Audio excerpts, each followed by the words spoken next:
Boa noite, pessoal. Tudo bem com vocês? Hoje estamos aqui novamente para mais uma reunião científica do nosso grupo regional Unifesp. E quem hoje administrará a reunião e fará a aula de ultrassom cardíaco, ou Focus, será um dos nossos integrantes, o Dr. Guilherme Orfale. E eu vou passar a palavra para ele. Gui?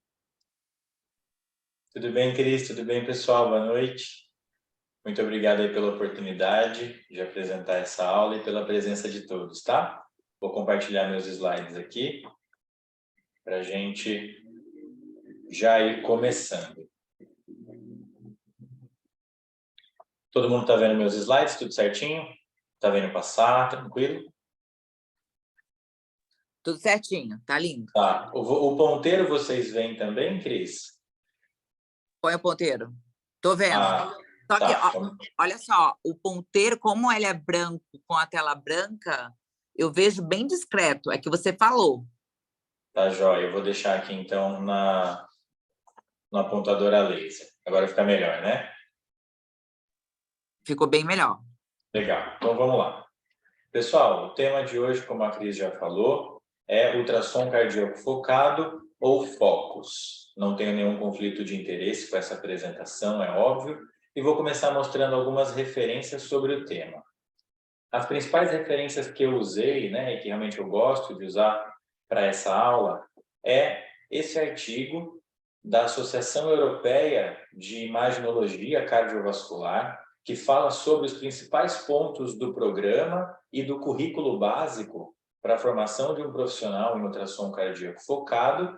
Mas se eu fosse elencar um artigo, que eu acho que é o melhor artigo sobre o tema, é esse artigo aqui, que mostra, né, alguns detalhes, algumas minúcias, mas de maneira generalizada, nada muito específico, de ultrassom cardíaco focado, aqui dessa revista de Educação Cardiovascular e Ecocardiografia Perioperatória, um artigo de 2017. Esse aqui realmente vale a pena baixar e dar uma lida, ele é bem didático. Ao longo do artigo ele tem vídeos que eu vou mostrar ao longo da aula, vídeos fisiológicos e patológicos. Realmente tem uma escrita muito legal e facilita muito o entendimento do tema.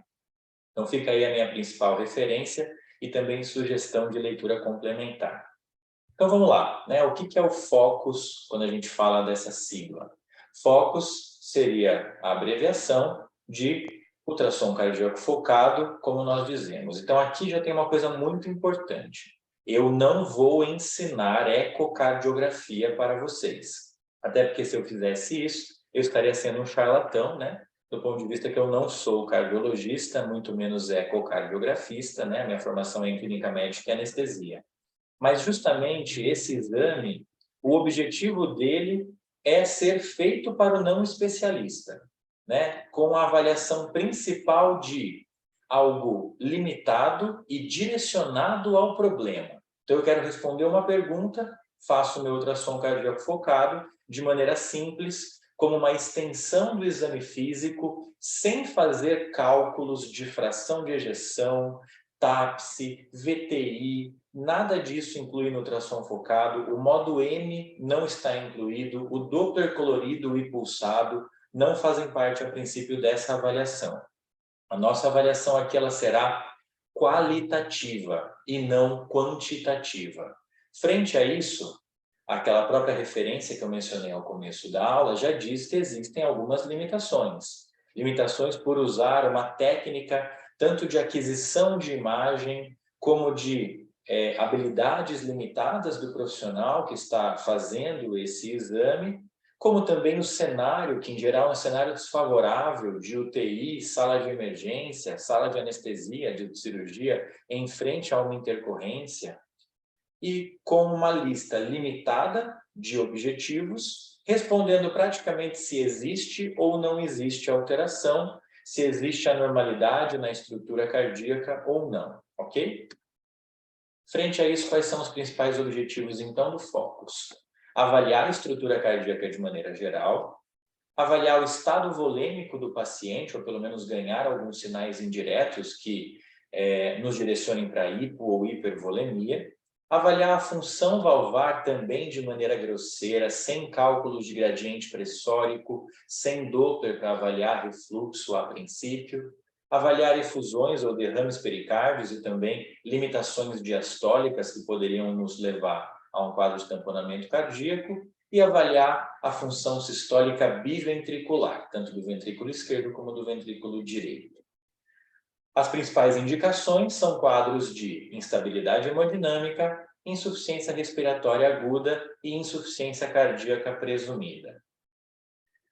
Frente a isso, quais são os meus alvos no exame? Eu vou fazer uma avaliação global da função dos dois ventrículos, avaliar efusões, posso avaliar o volume do intravascular, ou pelo menos estimar, né, se a minha cava está mais para cheia ou mais para vazia, isso em cenários de choque. Parada cardíaca é um pouquinho diferente, eu teria que falar para vocês do protocolo CASA, que é um protocolo específico de ultrassom cardíaco focado na parada cardiorrespiratória, mas também seria mais ou menos o mesmo objetivo. Quadro de dor torácica, trauma cardiovascular ou torácico, comprometimento respiratório para conseguir entender se aquela dispneia é de origem cardiogênica ou de origem pulmonar, em condições como isquemia biventricular, cardiomiopatias, miocardite, tamponamento, embolia pulmonar e hipo ou hipervolemia, tá?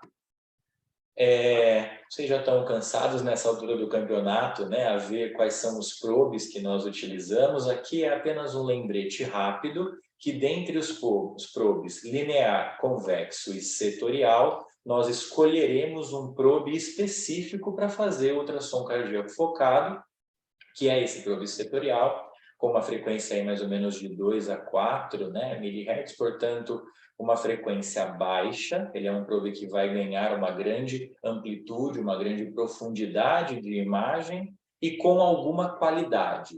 Portanto, engana-se quem pensa que conseguiria fazer um ultrassom cardíaco focado completo com o probe curvo. O probe setorial tem características únicas de resolução, profundidade de imagem que possibilitam a realização do exame de forma completa, para avaliar órgãos profundos no menor campo de visão, mas com qualidade.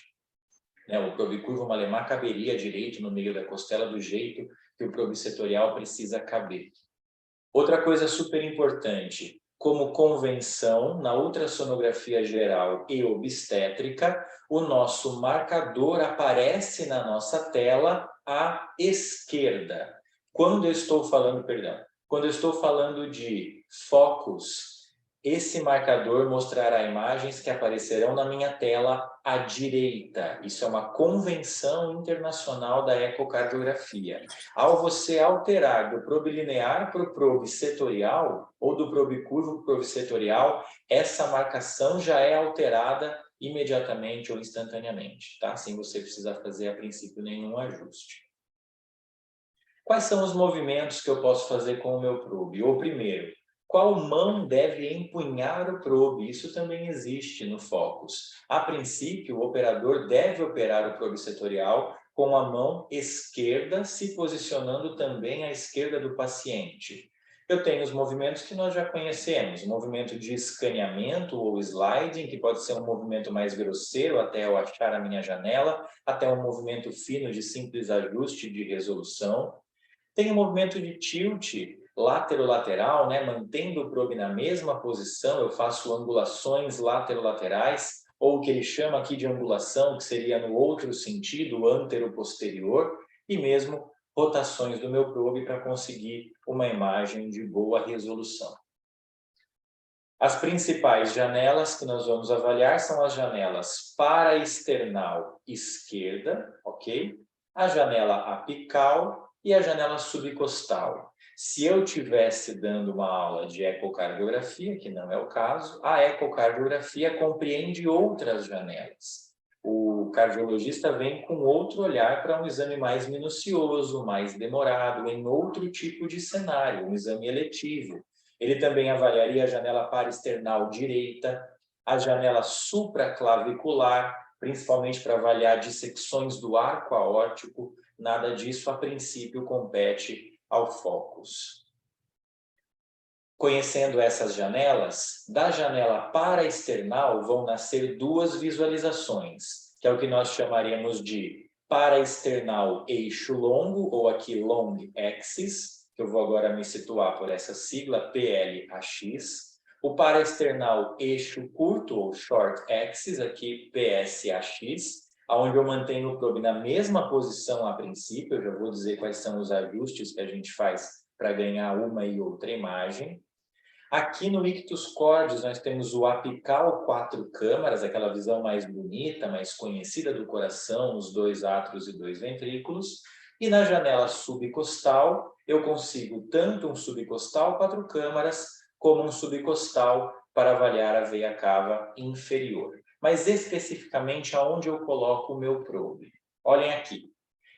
O número 1, que são as janelas paraesternais, se eu quiser uma paraesternal eixo longo, eu vou posicionar o meu probe mais ou menos algo entre o terceiro ou quinto espaço intercostal. Isso é extremamente variável de acordo com a constituição física do tórax e de cada paciente, se mais longilíneo, se mais brevilíneo. Então, isso é uma base para você começar a procurar a janela. Mas um pouco da curva de aprendizado mais longa que o Focus tem em relação a outros métodos de ultrassom point of care é justamente porque esses referenciais anatômicos são dicas gerais e que são bem variáveis na prática clínica que a gente vê no dia a dia.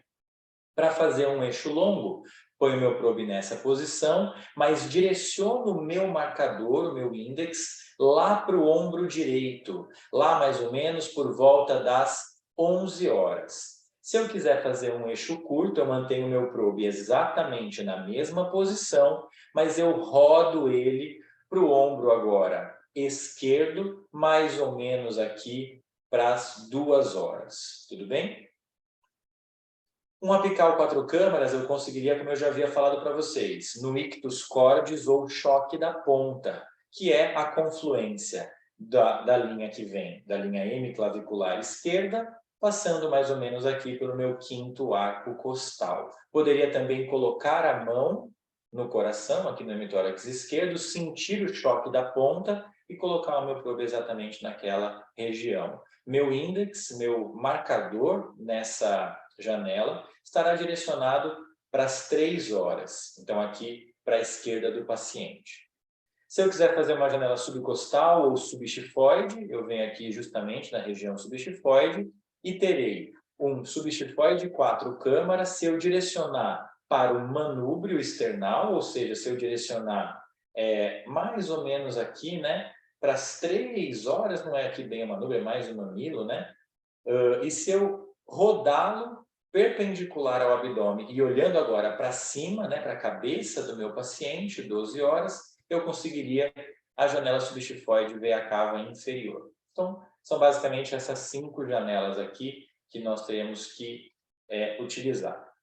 Vamos falar um pouquinho agora detalhado de cada janela. Então, primeiro, janela paraesternal eixo longo. Olha a primeira dica que a imagem já te dá. Se você der um lateral no paciente, aqui um lateral esquerdo no paciente, você vai aproximar o ventrículo do gradeado costal e isso vai facilitar em muito o seu exame. Como nós já dissemos, muitas vezes esse exame é feito em condições adversas, em que você não tem o conforto de poder posicionar o seu paciente. Mas se você puder, isso vai te facilitar. Terceiro ou quinto espaço intercostal esquerdo para external, com o meu marcador lá para o meu ombro direito.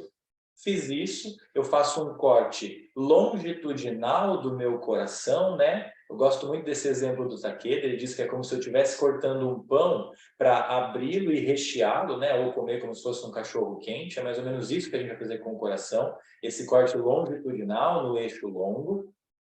E o que eu vou ver será o meu átrio esquerdo, aqui a minha válvula mitral no seu folheto anterior, próximo ao septo, e o folheto posterior, o meu ventrículo esquerdo e a sua via de saída do ventrículo esquerdo, a válvula aórtica e a minha aorta ascendente proximal.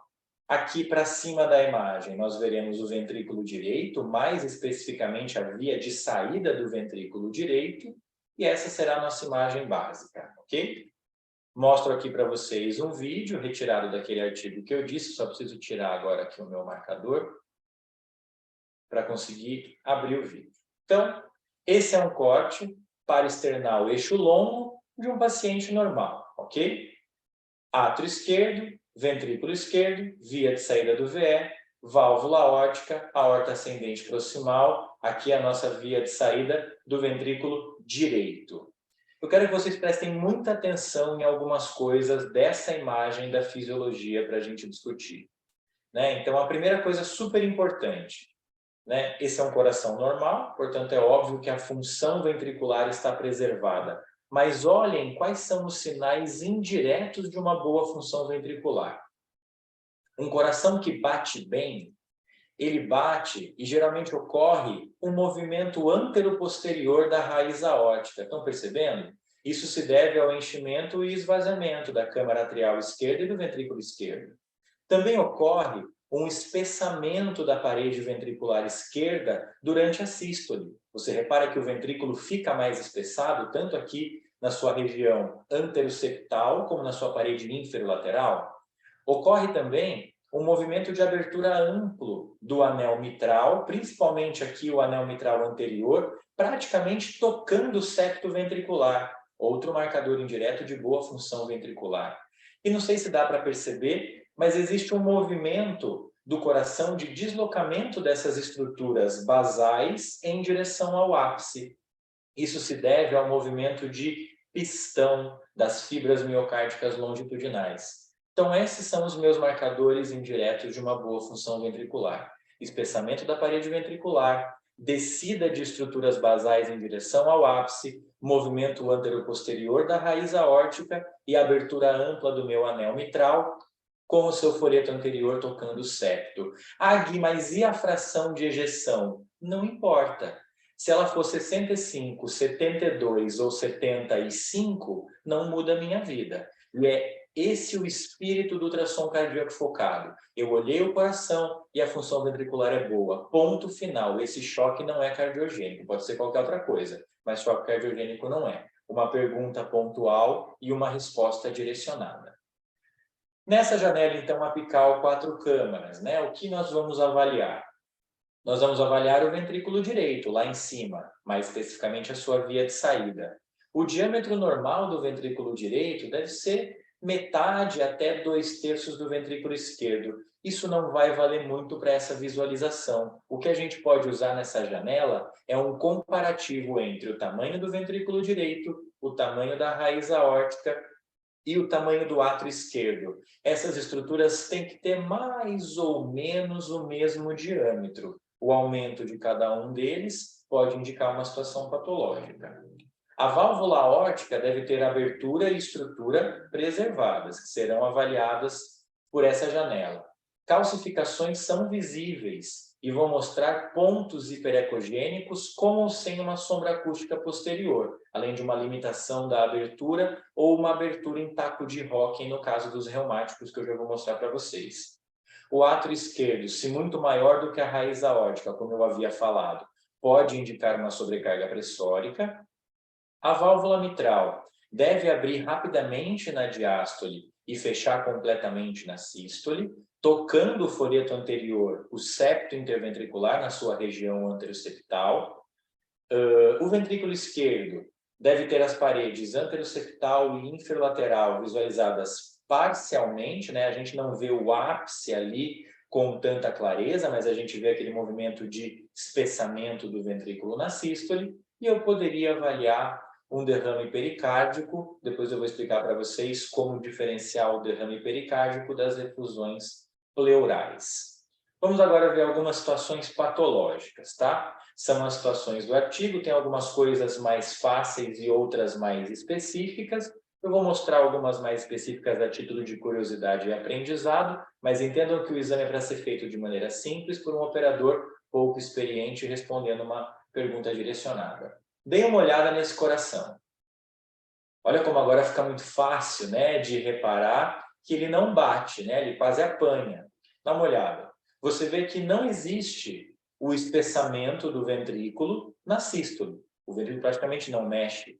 A abertura do anel mitral é ínfima, não toca muito o septo interventricular. Isso deve te levantar a suspeita ou de uma estenose valvar ou de uma disfunção ventricular importante. não existe um movimento de descida da base do coração em direção ao ápice no movimento de pistonagem. E a raiz aórtica praticamente não mexe de um lado para o outro. A gente vê que o átrio esquerdo parece bem maior do que essa raiz aórtica, assim como a via de saída do VD. Será que existe uma sobrecarga pressórica de ambas as câmaras? Muito provável. É basicamente isso que eu tenho que responder. Frente a um choque, a etiologia de um choque cardiogênico já ficou mais provável. Conseguem ver que aqui embaixo aparece uma estrutura que eu não havia discutido com vocês, mas ela é possível de ser visualizada aumentando a profundidade da minha visualização, da minha tela, que é a aorta descendente. Eu consigo ver ela aqui embaixo da parede inferolateral do ventrículo esquerdo. A aorta descendente, ela pode ser visualizada para avaliar alguma dissecção, que nesse ponto não é muito comum e também não causaria tanta clínica, mas principalmente para diferenciar efusões pleurais de efusões pericárdicas. Dê uma olhada. A efusão que apareceu aqui, ó, está depois da raiz aórtica. Ela não está entre a parede ventricular e a raiz aórtica, porque se estivesse, seria uma efusão pericárdica. Como ela está presente aqui, ela é uma efusão pleural. Outras imagens patológicas ficarão mais claras, vamos pegando aos poucos. Essa outra imagem, deem uma olhada. Nessa imagem, a gente até tem, né, algum espessamento do ventrículo na hora da sístole. Eu reparo que o átrio esquerdo parece bem aumentado aqui em relação à raiz aórtica, mas o que mais chama a atenção é que o movimento de abertura da válvula mitral está completamente incompleto, né, ou patológico. E isso acomete principalmente, se você prestar bem atenção, o seu folheto posterior e não tanto o folheto anterior. Isso é uma clássica calcificação do anel mitral por causa degenerativa. Pacientes hipertensos de longa data, vasculopatas, com insuficiência renal, podem ter esse espessamento do anel valvar mitral. Mas esse é um espessamento que não acomete o aparelho subvalvar e que raramente causa uma estenose hemodinamicamente significativa, ok? Diferente dessa situação aqui. Olha como é bem patológico, né, em relação ao que a gente viu. Você pode não saber o que é, mas agora você sabe olhar e falar, isso aí não parece muito normal. O que está acontecendo aqui é um movimento chamado movimento em taco de hóquei do folheto anterior da válvula mitral. Isso é típico de acometimentos reumatológicos. A febre reumática, ela faz isso com a válvula mitral. E esse acometimento é muito mais do aparelho subvalvar e poderia dar uma estenose clinicamente significativa com espessamentos muito menores do que o que aconteceria na calcificação. Essa outra imagem mostra uma coisa que é uma firula, uma minúcia, tá? Não tem grande importância clínica na anestesia, sinceramente, a menos que ela já tenha evoluído por um outro estágio de estenose ou insuficiência. Mas repare o que acontece com o anel mitral aqui nessa visualização. Nessa visão, ó, o anel mitral, na sístole ventricular, ele é rechaçado para dentro do átrio esquerdo. E o anel mitral não deve fazer isso, ele deve coaptar e permanecer sem transpassar a base da válvula ou do ósteo. Isso aqui é um prolapso da válvula mitral, que é uma doença que a princípio é óligo ou assintomática, mas que com o passar dos anos tem risco de evoluir para situações patológicas da válvula. Essa imagem, sinceramente, não tem grande importância na prática clínica, mas essa aqui tem bastante. Dá uma olhada. Essa é uma imagem de um ecocardiograma transesofágico e não mais de um transtorácico. Mas, basicamente, a imagem está muito parecida. Então, o que eu tenho aqui? Aqui eu tenho o movimento anômalo do anel mitral, que a gente conhece como SAN, excursão sistólica ou movimento anterior sistólico do anel mitral. Isso pode ser causa de obstrução dinâmica da via de saída, tanto em pacientes que têm principalmente cardiomiopatia hipertrófica, como pacientes que são submetidos à plastia do anel mitral, dificultando a saída de SEC. Para você que acha que toda saída de SEC tem que ganhar dobutamina, você vai se complicar se por acaso você estiver diante de uma SAM. Primeiro, porque se você não tiver um eco transesofágico intraoperatório, você não vai fazer diagnóstico. E segundo, porque o tratamento disso aqui é desligar o inotrópico e otimizar a volemia do meu paciente. Raro de acontecer, seria mais específico dos cardiopatas ou da miocardiopatia hipertrófica, mas pode acontecer em algumas plastias de anel mitral, tá? Interessante você ficar atento. Repare que na sístole tardia, o folheto anterior da válvula mitral ele é puxado em direção ao septo, obstruindo de forma dinâmica a via de saída do ventrículo esquerdo. Aqui uma outra imagem. Repare que nessa imagem, o que mais chama a atenção? O coração parece hiperdinâmico, né? Eu vejo que ele bate com uma frequência acelerada, mas eu vejo claramente aqui agora a diferença que eu havia falado para vocês, ó, de uma efusão pleural e uma efusão pericárdica, tanto aqui na região inferior, como também na região aqui mais superior ou anterior do coração, certo? Muito bem. Entendido o paraesternal eixo longo, vamos passar agora para o paraesternal eixo curto, onde eu mantenho meu probe exatamente na mesma posição, no mesmo espaço intercostal, simplesmente rodo o meu índex do ombro direito para o ombro esquerdo. Agora eu vou fazer um corte transversal do meu ventrículo esquerdo. Não mais estou cortando o pão como se eu fosse abri-lo e recheá-lo, mas sim como se eu fosse fazer alguma torrada. Exemplos patenteados do Takeda, extremamente didáticos. Só que eu posso fazer cortes em diferentes alturas do meu ventrículo, quando eu faço um corte curto, transversal. Esse corte transversal ele pode ser mais ao nível do ápice, ele pode ser mais ao nível aqui da região intermediária dos músculos papilares, e é essa imagem que você deve buscar. Você pode fazer um corte na altura, mais ou menos, da válvula mitral ou do anel mitral, e é esse o corte no finalzinho do anel mitral que o cardiologista faz para calcular a fração de ejeção pelo método de Teicholz, que avalia o diâmetro sistólico e diastólico do ventrículo esquerdo, que é o menos usado, eles usam mais o de Simpson. Como poderia fazer um corte também bem basal aqui ao nível do meu anel aórtico, vendo que a gente brinca, né, que é a imagem da Mercedes, ao passo que a imagem da válvula mitral seria a boca de peixe. Mas a imagem que você tem que buscar para fazer um paraesternal eixo curto, do jeito que manda o focus, é o corte a nível dos músculos papilares. Nesse corte você vai ver essa imagem. Essa imagem mostra o quê? Meu ventrículo esquerdo, que você vê que fisiologicamente tem um formato esférico, e como nós já sabemos, é muito mais espesso do que o ventrículo direito.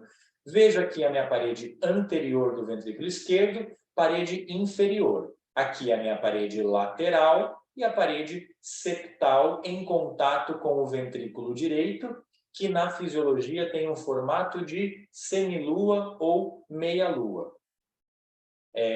Aqui a gente pode identificar tanto a contração do ventrículo esquerdo, mas principalmente algumas alterações segmentares, que são difíceis de serem avaliadas, tá, pessoal? Alteração segmentar é uma coisa que o cara que está começando lá para o meio da residência de eco ainda discute com o preceptor e fala, e aí, você acha que tem, não tem, o que a gente faz? Então, não se frustrem se você achar difícil de ver. De fato, é difícil de ver. Mas você tem que ter ideia é o seguinte, a parede anterior, principalmente anteroseptal, mas também um pouco da anterolateral, ela vai ser irrigada pela descendente anterior, ramo da coronária esquerda. Ao passo que a parede mais lateral pode ser compartilhada também da coronária direita, mas é principalmente circunflexa. E a parede inferior fica a cargo aqui da minha coronária direita, certo? Muito bem. Vou passar esse vídeo aqui para vocês, ele tem áudio, vou só pausar o áudio antes, para não ficar deselegante, né, do vídeo aqui falando. Bom, aqui eu vejo então um coração, numa janela paraesternal, eixo curto, onde eu vejo aqui o ventrículo esquerdo com formato esférico, todas as suas paredes, anterior, lateral, septal e inferior, se aproximam da região intermediária, aparentemente do mesmo jeito, e ventrículo direito com formato de meia-lua. Repare que ele está num corte ali ao nível da válvula, você viu? Ele está vendo a boca de peixe. Aqui ele já mostra um corte totalmente patológico.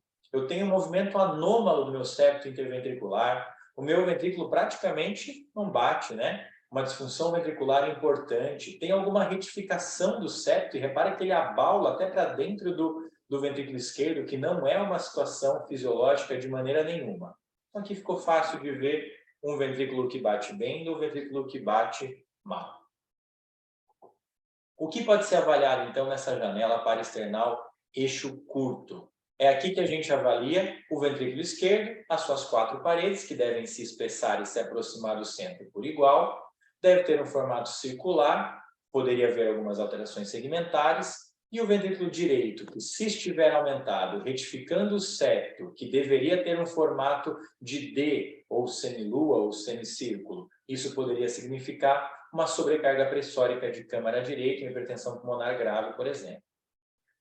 Aqui é uma representação do que são alterações segmentares. Aqui eu teria a diástole, em preto mais forte, e aqui, em pretinho pequeno, né, seria a minha sístole. Então, repare que, nesse momento, todas as paredes se aproximaram do centro por igual.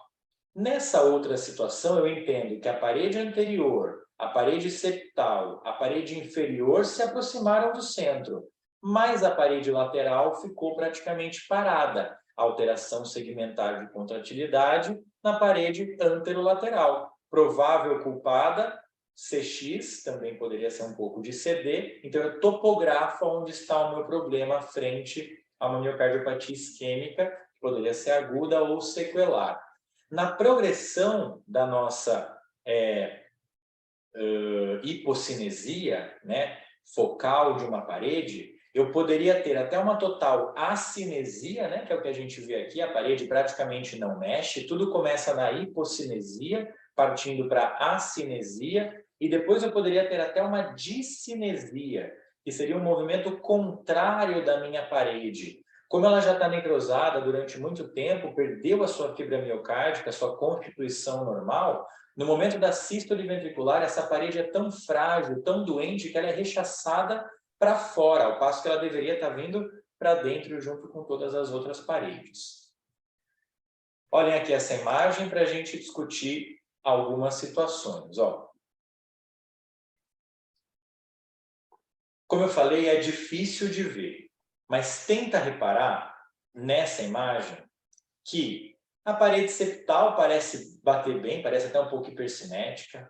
A parede anterolateral, mais ou menos, né? Mas você vê que a parede inferior, inferolateral, ela não se aproxima do centro. Essa é uma imagem que poderia corresponder, se houvesse clínica do paciente correspondente, a uma alteração segmentar dessa topografia. Olhem outra imagem. Mesmo parasternal eixo curto. O que está acontecendo com esse ventrículo? Durante a sístole ventricular, as paredes do ventrículo estão se encostando. Esse é o famoso sinal de kissing walls, ou seja, fala a favor de um paciente extremamente hipovolêmico, certo? Então aqui começa a nossa avaliação de volemia. Nessa outra janela, que está até um pouco escura, né? Tentem ver o que acontece, é diferente. O ventrículo dilata bastante na diástole, e na hora da sístole, você tem quase um kissing walls, né? Vou pedir para alguém desligar o microfone que acabou de entrar, que está dando um ruído. Muito obrigado. Aqui não é uma situação de hipovolemia, porque se houvesse uma hipovolemia, a minha diástole não seria tão exuberante. Esse movimento amplo na diástole e depois em confluência do ventrículo na sístole, ele ocorre geralmente em situações de redução importante de pós-carga. Então, isso aqui poderia ser, por exemplo, um paciente com choque distributivo. Um paciente que eu tenho um coração hipercinético, hiperdinâmico, mas que o ventrículo parece se encher bem. Só que na hora da sístole ele se esvazia completamente. Provável redução importante de pós-carga. Estou mostrando por fins didáticos, né? Porque é só puxar uma pressão arterial que você já descobre isso. Mas é só mostrar o que acontece nessa situação. Olhem aqui essa outra imagem. Aqui eu tenho, né? Olha como ficou fácil de ver. O meu VE até parece bater bem aqui nessa região, né? mas o septo interventricular está totalmente abaulado, rechaçando para dentro do ventrículo, e o meu ventrículo esquerdo, né? Perdão, aqui para dentro do VE, e o meu VD praticamente não tem fim, né? De tão dilatado que está essa estrutura. Isso fala a favor de hipertensão pulmonar aguda, uma sobrecarga de câmara direita. Muito bem, acabamos as janelas para-externais, agora a gente vai mudar para a janela apical 4 câmaras. O apical 4 câmaras, a gente consegue ele na região do ictus cordis, vocês lembram?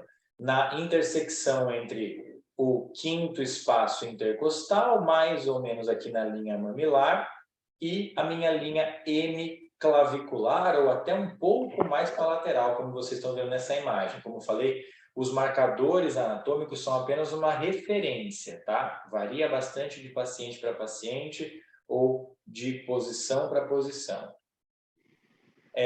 Aqui eu vou fazer um corte longitudinal do meu ventrículo, mas agora olhando ele de frente e aparecendo as suas 4 câmaras. Naquela imagem mais clássica, mais bonita que a gente gosta de ver do coração. Só toma um cuidado. Aqui o meu índex deve estar direcionado para a maca, portanto, para a esquerda, para baixo. Se você fizer isso, o que vai acontecer? Eu não falei que na ecocardiografia o marcador, o índex, tudo que aparecer nele vai estar à direita da tela? Então, cuidado, no apical 4 câmaras, as câmaras esquerdas estão à direita e as câmaras direitas estão à esquerda da sua tela. É aqui que eu vejo o átrio esquerdo, o ventrículo esquerdo, aqui eu vejo o átrio direito, o ventrículo direito. Nessa imagem de ultrassom, que fica realmente bem bonitinha e que eu já vou falar para vocês que é super difícil de achar. Claramente a janela mais desafiadora é a janela mais bonita, que é a janela apical 4 câmaras.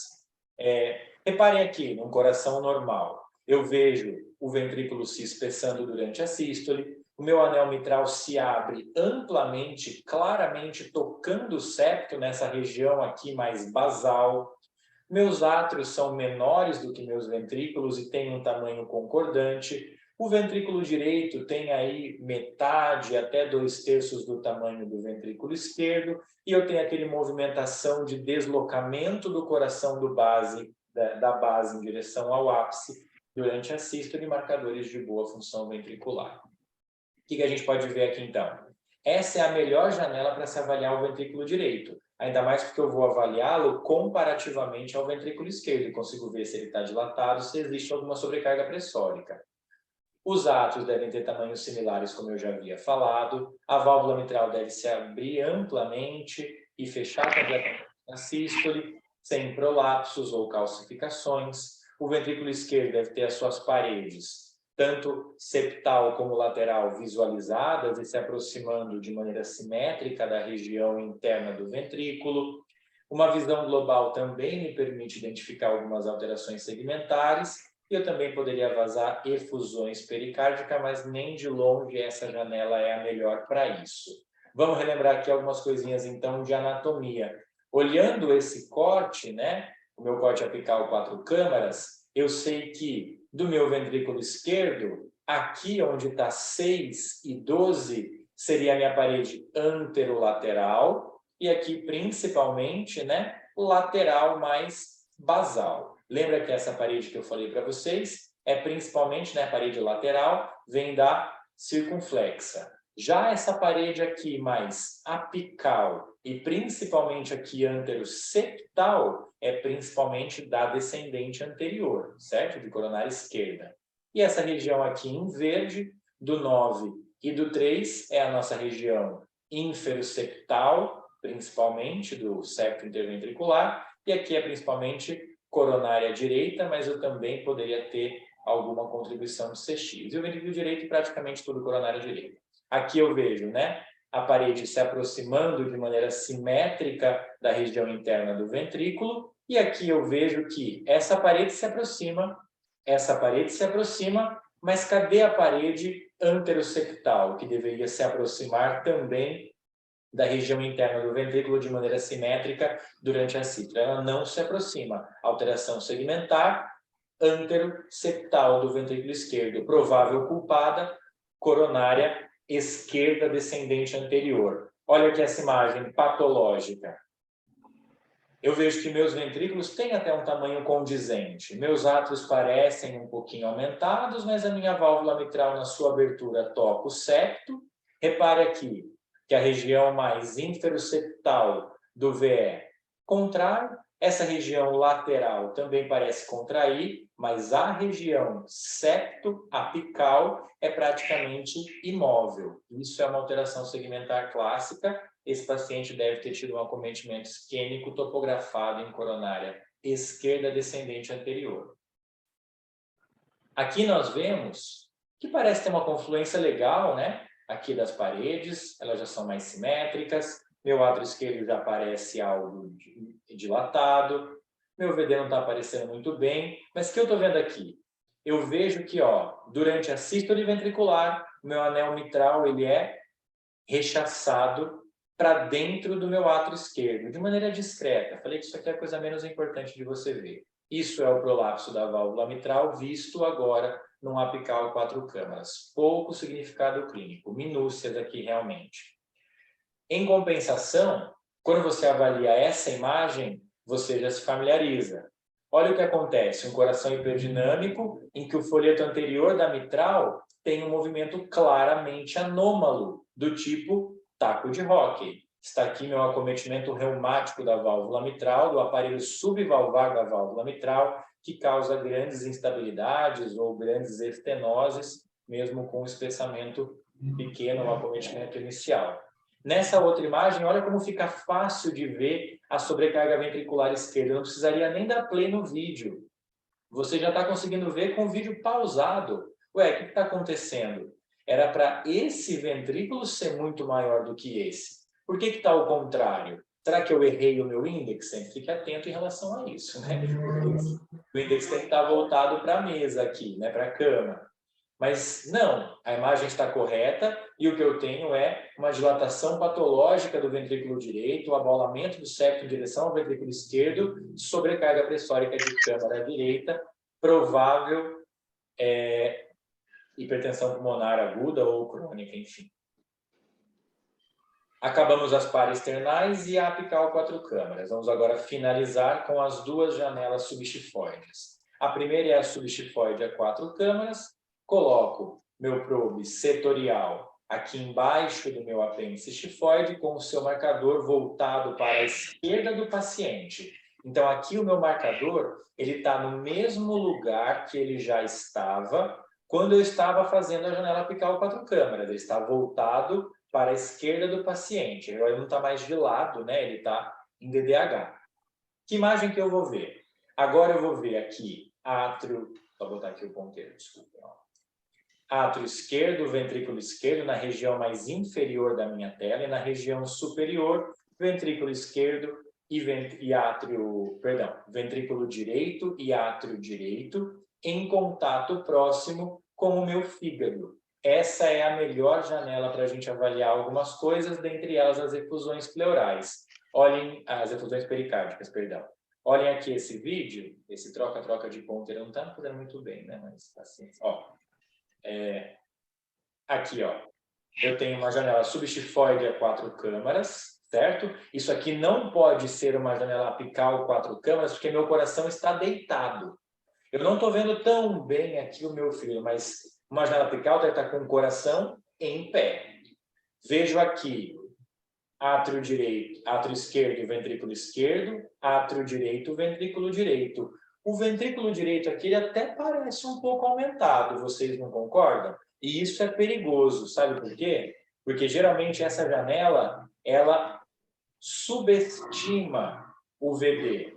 Um VD de tamanho normal, ela pode estar dilatado. Então, cuidado, não faça grandes avaliações de ventrículo direito na janela subxifoide a 4 câmaras, tá? Você até pode avaliar a função, mas cuidado com o tamanho do VD. O VE, nós teremos uma visão global, e no pericárdio, essa é a janela de escolha para avaliar a presença de alguma efusão pericárdica, de derrames ou de tamponamento cardíaco, como a gente vê lindamente nessa imagem, né?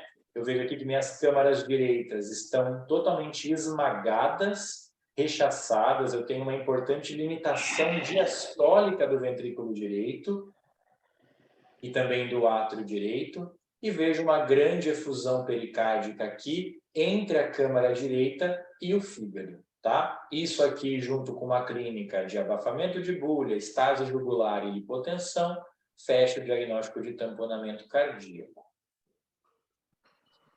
Muito bem. Uma outra coisa importante que eu não falei, as janelas subxifoides, muitas vezes, elas salvam a nossa vida. Pacientes que estão invadidos, eu vou pedir, por gentileza, para a pessoa que está com o áudio aberto desligar. Silvana Bonfim, aqui, achei. Deixa eu mutá-la. Pronto, mais fácil. Ó. Num paciente que está com vários drenos, dreno pericárdico, dreno pleural, que não pode se mover, ou que tem aumento de diâmetro anteroposterior do tórax, como um paciente DPOC, por exemplo, essa é a janela que te salva, as janelas subxifoides.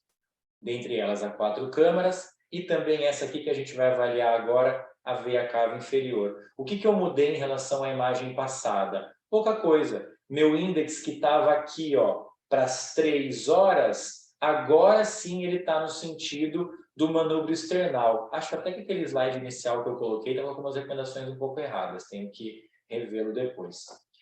Mas o correto é isso aqui, tá bom? Para a gente fazer um subxifoide 4 câmaras, meu índex estaria voltado para a esquerda do meu paciente, para cá, ó, para as 3 horas.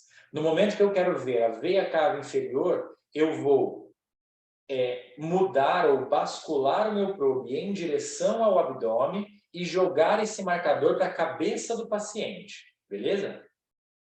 Que imagem que eu vou ver? Eu vou ver a imagem da veia cava inferior em íntimo contato com o fígado, passando o diafragma, passando o pinçamento diafragmático e desembocando no átrio direito, ok? Essa é a imagem que nós veremos. Nessa imagem, o que eu vejo?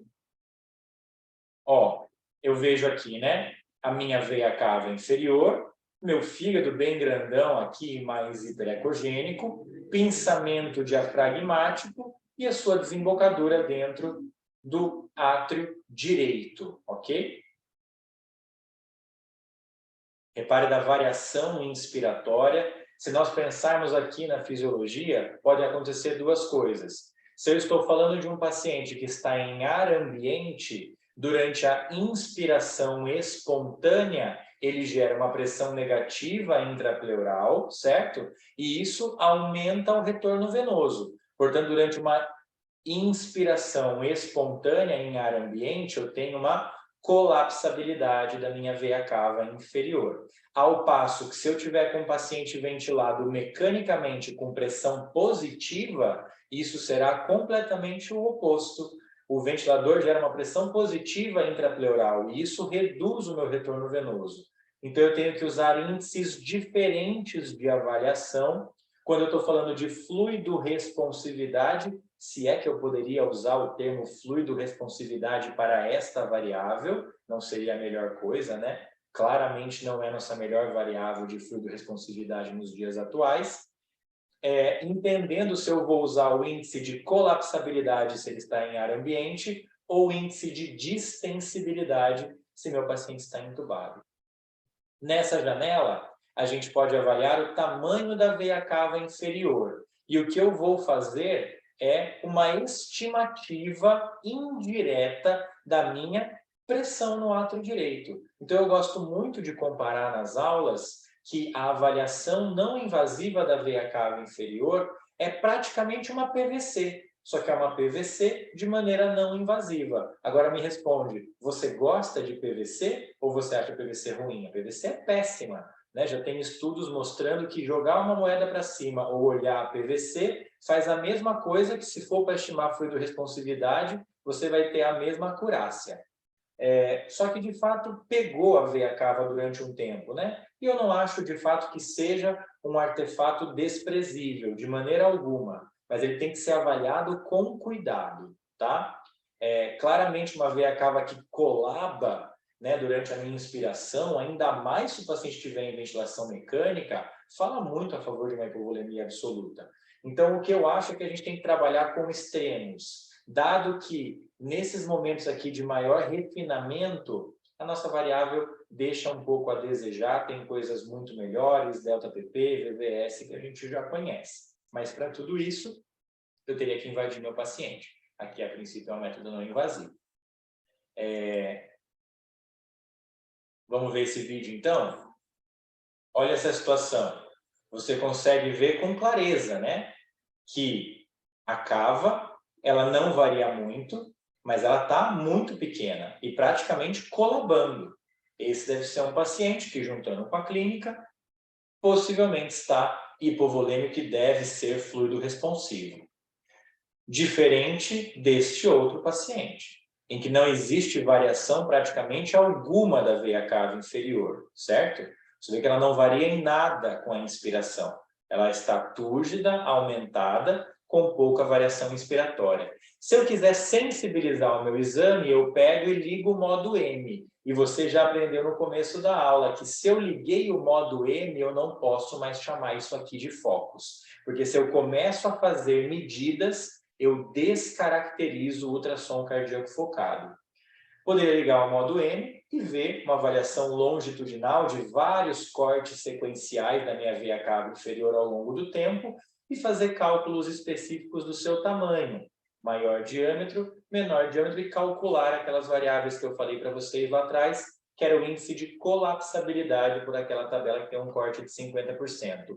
Muito melhor do que fazer isso, faça uma avaliação visual genérica do seu paciente e procure por alterações grosseiras dos extremos, porque é isso que muda a sua conduta. Gosto bastante desse fluxograma.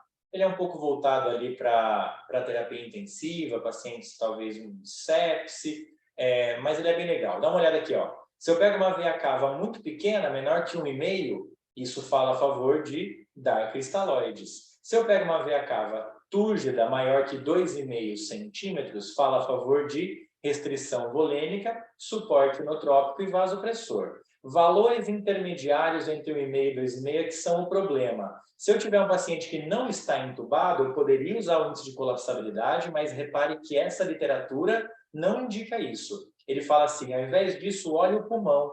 Se o pulmão estiver cheio de linha B, não dê volume. Se ele estiver limpo, dê volume. Me parece super plausível e muito mais fácil de fazer. Ao passo que se o paciente está entubado, ele vai perguntar, o paciente está em ventilação controlada total, ventilação passiva, ou ele está disparando o meu ventilador no modo assisto controlado? Se ele estiver em assisto controlado, esqueça cálculos. Olhe o pulmão e siga a mesma orientação que nós já demos anteriormente. Se ele estiver em ventilação puramente controlada, eu poderia aplicar o conceito de índice de distensibilidade. Se a minha veia cava, se esse índice for maior que 12%, eu devo ser, então, liberal no meu regime de fluido, e se for abaixo de 12%, eu devo ser restritivo. Repare que esse cálculo é o diâmetro máximo menos o diâmetro mínimo, dividido pela média da soma dos dois, ok? Aqui está no final daquela primeira literatura que eu passei para vocês, ele traz uma ficha que você poderia abrir para o seu paciente para registrar algumas coisas que você achou no Focus e deixar realmente ali cadastrado, arquivado no prontuário físico do seu paciente. Então, aqui com o nome, os identificadores, data de nascimento, a indicação do exame, o local do estudo e a qualidade que foi o meu estudo. Isso aqui não indica inexperiência, tá bom, pessoal? Isso a gente fala muito nos workshops. Ultrassom, muitas vezes, não é a janela que você deseja, é a janela que você tem, porque a anatomia do paciente muda muito. Na segunda parte da ficha, ele coloca um resuminho de tudo que você deveria ver. No ventrículo esquerdo, eu devo ver o tamanho, as paredes, se elas se espessam, a função global, se existe alteração regional ou segmentar, o átrio esquerdo, e assim por diante para as outras estruturas. Quero finalizar essa aula, já estamos no final, trazendo alguns casos clínicos meus para vocês verem algumas coisas bem legais onde o ultrassom point of care mudou completamente a minha conduta. Esse aqui eu me lembro com muita propriedade, como se fosse ontem. Foi um paciente que eu recebi no pronto-socorro, na sala de emergência, encaminhado da UPA, com a seguinte hipótese: TEP. Esse paciente teve um TEP, dedímero positivo, faça angiotomografia. E aí veio para a gente. Falei, nossa, não, vamos receber, né? Já chegou lá pelo CROSS. Fui conversar com o paciente. Quando eu fui conversar, era um paciente jovem, não usava anabolizante, tinha tido um COVID recente, tudo bem, né? É uma doença tromboembólica, mas que também faz acometimentos miocárdicos, lembrem disso. Bebia um pouquinho a mais ali e, curiosamente, ele tinha um baita edema de membro inferior bilateral e não tolerava decúbito, com o pulmão algo congesto. Falei, isso aqui está um pouquinho esquisito. Não sei se isso daqui é TEP. Lembrem que dedímero tem um alto valor preditivo negativo, mas positivo pode ser bastante coisa que não apenas TEP. Olha como a gente matou o diagnóstico em 1 segundo. Janela parasternal eixo curto, um ventrículo que não bate, e aí eu joguei para o eixo longo e o ventrículo claramente não batia. Olha a função global desse ventrículo esquerdo.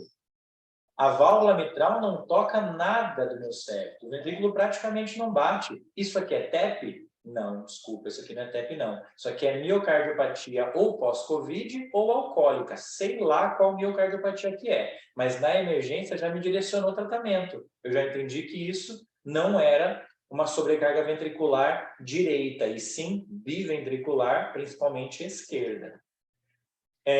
Mas e quanto que era a fração de ejeção lá? Você não calculou? Ai, você não sabe calcular, né? Estou acreditando mais ou menos em você. Deixa eu te contar uma coisa, ó. Olha esse estudo aqui, publicado no Jornal Internacional de Cardiologia. Ele mostrou a estimativa visual da fração de ejeção do ventrículo esquerdo por ecocardiografista e disse que isso estava intimamente relacionado com mensurações formais da fração de ejeção. Então, eu vou te contar um segredo que muitos amigos meus, né, eu fiz clínica médica antes de fazer anestesia, e esses meus amigos que seguiram na clínica, me contam, lá de hospitais conceituados de cardiologia. Sabe como que o pessoal faz da fração de ejeção? Ele dá uma olhada e fala assim, essa aí tá boa, uns 70. Não, essa daí não tá tão boa não, eu acho que uns 45. Nossa, essa daí tá péssima, pode dar uns 29, 30. Aí você fala assim, meu Deus, como é que pode? Cadê a fórmula de Simpson?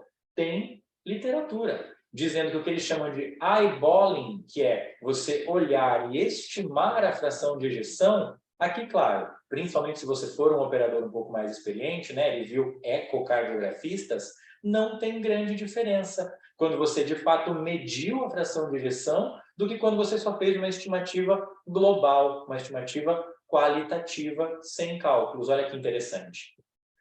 Outro caso que eu não me esqueço foi esse. Mulher pós-Covid, síncope, chegou desacordada, inconsciente, colar cervical, prancha rígida. O trauma atendeu antes que a gente, tirou o colar, jogou para a gente. Falou, tá esquisito, isso aqui não é trauma não. Fizemos um eletro, ela praticamente chocada. Nesse eletro a gente viu sinais de TEP, que não são o foco da aula, tá? Só clinicagens aí, famoso S1, Q3, T3. A paciente ficou uma parada cardiorrespiratória, a gente entubou ela depois, começou a reanimação e aí ela voltou. Quando ela voltou, peguei o ultrassom e tive essa imagem. Repare, isso aqui nem é um vídeo. Eu só tirei foto dessa imagem, infelizmente, não tenho vídeo. Mas olha esse apical 4 câmaras. O átrio esquerdo e o ventrículo esquerdo parecem ok, mas as câmaras direitas não têm fim. Acabou. Nessa paciente, com essa história, com esse achado de eletro, tromboembolismo pulmonar agudo. Essa paciente foi trombolizada intraparada. Infelizmente, o desfecho não foi positivo, ela chegou realmente muito grave, mas olha como o ultrassom direcionou claramente a minha conduta. Eu mandei abrir uma alteplase, que é uma medicação caríssima num hospital do SUS, porque eu tinha de fato certeza do que estava acontecendo. Trazendo um pouco mais exemplo aqui para anestesia, né, já que nosso foco aqui é anestesia regional e, enfim, medicina geral. Esse foi uma outra paciente que eu também tive a oportunidade de anestesiar E dei uma olhada aqui, agora eu estou fazendo uma ecocardiografia transesofágica e não transtorácica, tá? Então, aqui o que vocês vão ver é as câmaras esquerdas estarão aqui para cima e as câmaras direitas aqui para baixo. Isso é uma janela médio-esofágica de um eco transesofágico. Dá uma olhada no tamanho do meu átrio direito e do meu ventrículo direito, né? Você não precisava nem saber muito bem a história para olhar e já saber que aqui alguma coisa está muito alterada. Essa era uma cirurgia cardíaca para correção de hipertensão pulmonar crônica no paciente com TEP. Cirurgias enormes, com parada total, enfim. Olhem o eco desse paciente. PSAP de 105, com uma fração de ejeção de 67, que de fato parecia preservada pelo vídeo. Aqui é só a tomografia para a gente ver os trombos, né? E aqui o CAT direito, mostrando a pressão média da artéria pulmonar de 54, portanto, hipertensão pulmonar grave. Muito bem, mensagens finais aqui do ultrassom cardíaco focado depois dessa aula algo longa, né? Deu 1 hora de aula aí. Ele é feito por não especialistas para responder perguntas específicas, uma avaliação rápida e direcionada que te dá respostas diretas para perguntas específicas que vão mudar a sua conduta, seja no intraoperatório, seja na UTI, seja na sala de emergência. A princípio, ele não envolve cálculos hemodinâmicos e é uma ferramenta extremamente útil para diagnóstico diferencial de diversas condições aí de dispneia ou de choque hemodinâmico, tanto no intra como no pré e no pós-operatório. Muito obrigado pela atenção de vocês. É um prazer estar aqui com todos e contribuindo aí para enriquecer um pouquinho mais o nosso canal aí da Regional. Agradeço por todos estarem vivos, né, os que estão vivos ainda, e fico à disposição aqui para perguntas e dúvidas. Oi, Gui. E aí? Que aulona, hein? Isso que eu tirei. Vou te falar que eu tirei um monte de coisa, viu? Que na pauta eu falei de um monte de coisa a mais, mas achei que ia ficar muito enfadonho e muito grande, realmente. Não, mas eu achei que ficou ótima no formato aí de 1 hora, e eu adorei os casos clínicos, porque assim, você vê que você não colocou nem o eco, né? Assim, nem o vídeo, colocou uma foto e como pode guiar, mudar a conduta. E assim, tava, assim, que você colocou casos assim extremamente para ilustrar a aula, né? Mas às vezes você muda uma conduta e salva uma vida, né? Grosseiramente. Ele realmente é um divisor de águas, assim, sabe? Porque o que te importa é uma coisa muito focal, né? Não é uma avaliação minuciosa, porque muitas vezes você desanima por isso. Você fala, mas eu não sei, eu vou fazer, eu não sei bem o que eu vou estar vendo. Não, se a alteração for grosseira e se de fato mudar a sua conduta, quis mostrar, né, que você é capaz de ver, sim, com pouco treinamento. Achar a janela é mais difícil do que ver a imagem, muitas vezes. Ah, com certeza. Achar a janela e com o paciente deitado, né? A grande situação do anestesista é essa, né? O paciente não vai virar na janela que você quer, é a janela que você tem. É aquela situação ali que você tem. Eu lembro uma vez que você era ainda residente, você lembra uma vez que você entrou com a Carol Ortiz, a Carolzinha, e era uma criança que estava muito grave, vocês não sabiam o que vocês iam fazer. Lembro. Eu não sei, é ela que comentou aqui, eu não sei. Isso que eu ia falar, foi a Carol sim que comentou aqui, ó. Se a Carol quiser falar. Sou eu mesma. Vem Então, cá. participe.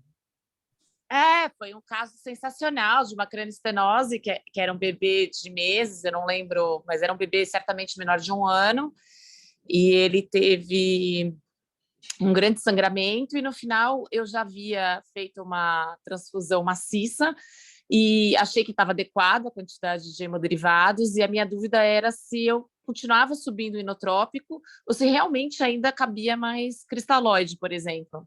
E eu fui subindo o inotrópico, chamei o Gui para me auxiliar e realmente precisava de mais cristalóide. E eu estava com uma grande dúvida, porque já tinha ido 100 ml por quilo de sangue. Então, eu acreditava que não era volume, que era inotrópico. E, no fim, nós fizemos mais volume, cristalóide, e a criança foi respondendo bem, com sinais hemodinâmicos, com a pressão, principalmente sistêmica, melhorou, e o eco guiando, também a gente via adequadamente a contração, né, do músculo cardíaco. Foi sensacional, foi divisor de legal, águas. né, cara? Foi bem legal mesmo, cara. A gente via, né, Gui, que o coração estava vazio, não foi isso? Que a gente tinha que ele não estava, ele precisava de mais volume. E era um bebê muito pequeno, ele tinha, acho que uns 5 quilos. Então, assim, eu achava que não cabia mais volume. E, na verdade, cabia. Então, assim, foi muito divisor de águas, porque na prática clínica eu teria levado com inotrópico, dose altíssima e vasopressor, e, na verdade, era volume, né? Então, assim, mudou muito o prognóstico da criança. Foi super legal mesmo, cara. Adorei que você viu a aula, participou. Obrigado, viu? Maravilhosa. Sensacional, Gui.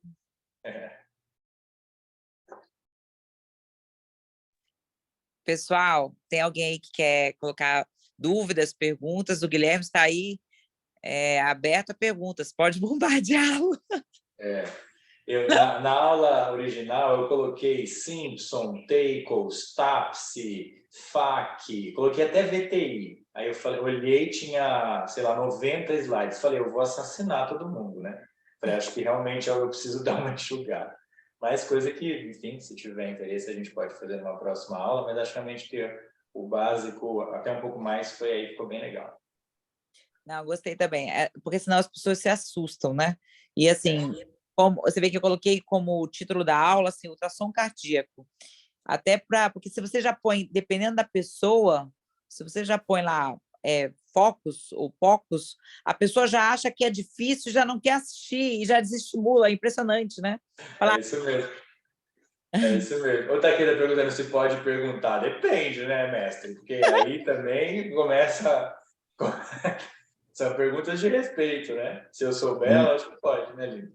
Não, primeiro eu queria te dar parabéns pela aula, que eu acho que foi muito, muito didática, muito focada, né, como é até o próprio objetivo desse exame. Achei que foi sensacional. Não, eu estava brincando, obviamente não são perguntas que eu vou fazer, eu acho que são só mais comentários. O primeiro comentário, principalmente nessa questão da cava, né? Como você falou, não é uma avaliação desprezível, né? Apesar de não ser uma avaliação que hoje é muito utilizada, se eu quero ter se eu quero fazer uma visualização de resposta volêmica, né? O fluido responsividade da parte de PVC seguindo para essa visão, eu deveria usar outros métodos. Mas uma coisa que eu acho que é muito legal quando a gente faz aquela parte de cálculos, e os cálculos, eu sempre falo isso quando eu dou aula, toda vez que eu tenho que fazer cálculos, eu afasto a minha vontade de estudar um determinado assunto, né? Toda vez que eu tenho que ficar fazendo conta, abrindo a calculadora, ou pegando ferramentas que façam isso para mim, eu distancio a minha vontade de obter uma resposta. E naquele método do eyeballing, ou seja, de fazer uma estimativa visual, pensando na cava, tem vários trabalhos que mostram que quando você consegue visualizar essa diferença de diâmetro causada pela diferença de pressão respiratória, ela é maior do que 30%. Então, a gente nitidamente está acima dos 12 ou 18, isso a depender do estudo que eu estou fazendo e do cálculo que eu estou fazendo, mostrando que o paciente poderia sim ser fluido responsível, né? Quando eu tenho abaixo, quando eu não visualizo tanto essa variação de diâmetro, talvez não seja um passo que eu tenha que gastar, eu vou fazer uma conta, porque já que eu não estou vendo, eu vou fazer a conta para chegar lá. Talvez não seja a melhor resposta para o seu paciente investir no volume, né? Eu já tento passar para um passo adiante. Eu talvez gastaria tempo fazendo esses cálculos só se realmente eu não tenho outra alternativa.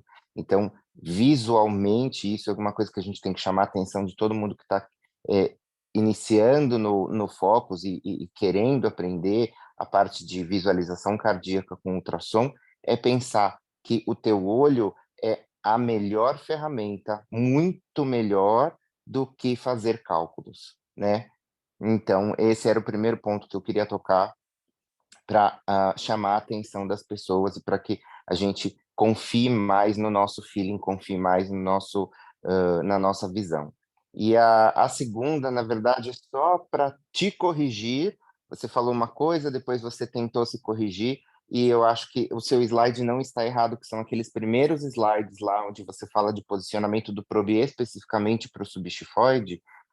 Se você voltar no slide lá, você tem lá que a posição para o subxifoide de 4 câmaras, né? Ele fala assim, o probe para o manúbrio, e aí depois você tem lá que a direção do marcador para as 3 horas. E aí você pensa, não, mas isso daí não está muito, muito correto. Não, na verdade está correto. Eu vou apontar o meu feixe para o manúbrio, então eu vou colocar o meu probe embaixo do xifoide, eu vou deitar ele, né, em direção ao abdômen, como se eu fosse olhar para o manúbrio, e o meu marcador está para as 3 horas. Então o seu slide está corretíssimo. É só mesmo na hora de fazer a interpretação desses dados, de a gente lembrar essas coisas. Perfeito, tá. Fui até olhar o slide de novo. Na hora ali me deu um pau na cabeça mesmo. Você tá corretíssimo. Você lembra também de um paciente nosso da ortopedia que fez uma ataque ventricular intraoperatória antes da gente começar a fazer qualquer coisa e que aí o eletro ficou muito estranho, a própria cardioscopia ficou muito estranha, que você também fez um foco, a gente viu que não tinha nenhuma alteração segmentar ali, seguiu um outro caminho. Pena que eu não documentei esse caso. Então, legal colocar ele em aula, né? Na hora lá da intercorrência, a gente acabou não documentando. Obrigado pela correção, viu, tá? E isso é importante, né? Quando a gente tem a ferramenta, eu documentar isso na ficha anestésica, porque isso é um dado relevante, isso é um dado importante que pode ser para o próximo colega ou para o colega da intensiva, da clínica médica, que vai avaliar esse paciente no pós-operatório. Toda vez que eu faço um focus num paciente, eu passo esse dado para o colega que vai receber o caso. E eu falo, olha, eu fiz o focus intraoperatório e eu visualizei isso, ou eu não visualizei isso, porque é para a pessoa saber que a gente tem uma ferramenta disponível, que a gente tem um método de documentar alguma coisa complementar, como o próprio caso da Carol Ortiz. Como ela falou, se ela fosse seguir só pela parte clínica, ela iria aumentar inotrópico, levar na UTI e esperar que esse paciente melhorasse. E ali, nitidamente, o Focus foi a ferramenta que mudou o diagnóstico para vocês, mudou o prognóstico do paciente, e se você não tem essa ferramenta, e se você não documenta isso, também as pessoas ficam assim, mas por que então ele deu mais volume? Ela já tinha dado 100 ml por quilo de sangue?